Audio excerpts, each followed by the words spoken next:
Қаржылық мониторинг агенттігі халықаралық іздеу жариялайды. Қамза Қайсар Бақытжанұлы 1995 жылғы 18 қыркүйекте туған. Қазақстан Республикасының азаматы. Сотпен оған қатысты қамауда ұстау түріндегі бұлтартпау шарасы санкцияланған.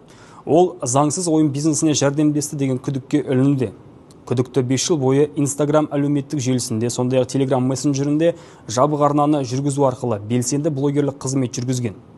Күдікті әлеуметтік желілердегі жеке аккаунттарын пайдалана отырып, Қазақстан Республикасының азаматтары үшін Пинко сайтында тіркелуге және құмар ойындарға қатысуға бағытталған тікелей сілтемелерді, графикалық элементтерді және үндеулерді қамтитын бейне материалдар мен жарияланымдарды жүйелі түрде орналастырған. Сонымен қатар бейнероликтердің астында пайдаланушыларға бонус беретін жеке промокодын көрсеткен.